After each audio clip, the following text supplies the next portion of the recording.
Hi, I'm Anthony Latronica, Sporting Director for Tampa Bay United Rowdies here in Tampa Bay, Florida.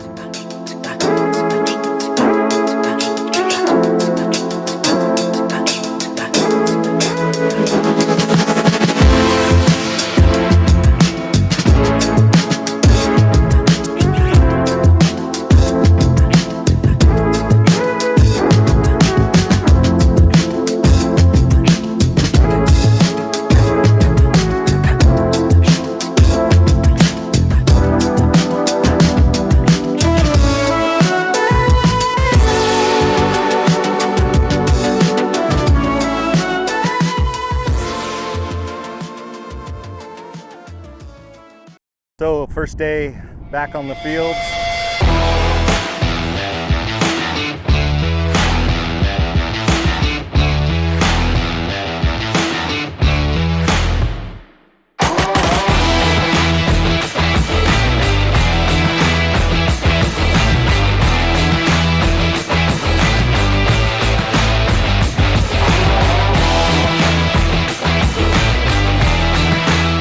June 26th. Probably the last club to return to the fields after shutting down on Thursday, March 12th. Obviously, as a club, we decided long ago to be very conservative with our decision making.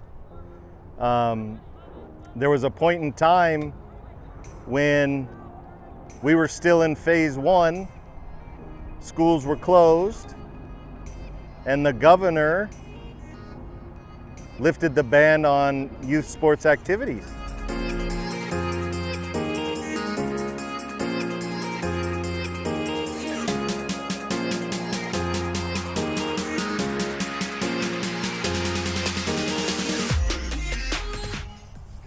We wanted to wait at least till phase two, and then introduce gradually the game again. So it's been an interesting, challenging 3.5 months for sure. Tonight's the first night we've been able to get back out on the fields with our athletes. We haven't been running training sessions. We haven't had a tryout. We've been playing things very conservative, which I feel comfortable with. We as an organization feel comfortable with our tryout process, following the CDC guidelines, and as you can tell, it's social distancing. We're not going into 5v5, 7v7, 9v9 games.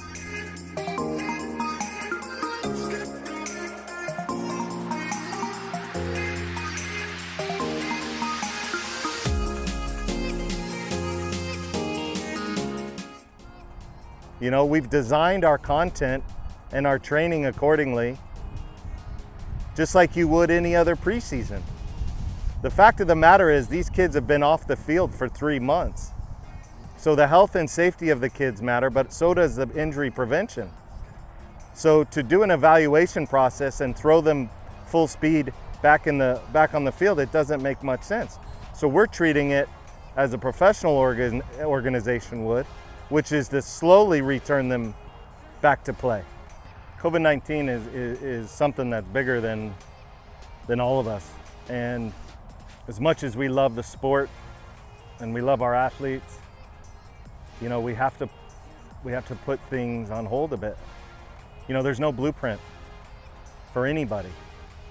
And so it's very humbling to be in a leadership position in an organization that has over 3,000 families across multiple counties, hundreds of different schools, basically draw a 100-mile radius or diameter around Tampa, and that's where our kids come from.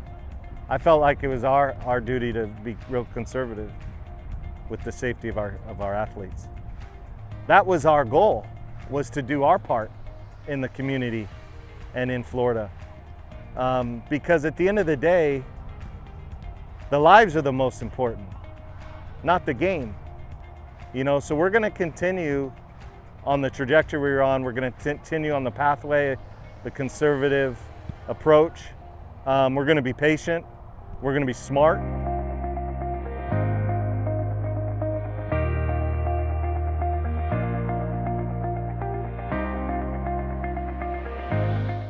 So I think what we need to do as an organization is build on the remote programming we did during the shutdown, which is to offer virtual classes, virtual training, online courses, as well as training on the field. So if we can provide parents options, some parents are ready to be back out on the field, some parents aren't. So I think if we can provide the service both on and off the field, that'll really help our membership. We're in a fortunate position. 16 years ago, I started a company called soccerspecific.com, which is basically an online ecosystem for coaches and players across the world. We've had 70,000 coaches as members of soccerspecific.com over the last 16 years. We've introduced that platform to our coaches here at TBU for the last year and a half. We run all of our curriculums through Soccer Specific, our 9 to 12-year-old curriculum and 13 to 18-year-old curriculums. Right now we're busy building out our Zone 1 or Pre-Zone 1 curriculum with the young ones. We're also designing an online course platform that'll be ready to go in mid-July, where our coaches can continue to learn virtually. And we're also planning on offering a virtual option for the fall. So no matter what happens with the spiking numbers here in Florida, a potential second wave, a potential second shutdown, we want to be prepared regardless of what happens. Now, we're going to go back to the mentality that we had when we first shut down, which was to flatten the curve, be responsible, and do our part for society. And no matter what happens in the fall, we want to be ready, both physically on the field and then also offering options off the field as well.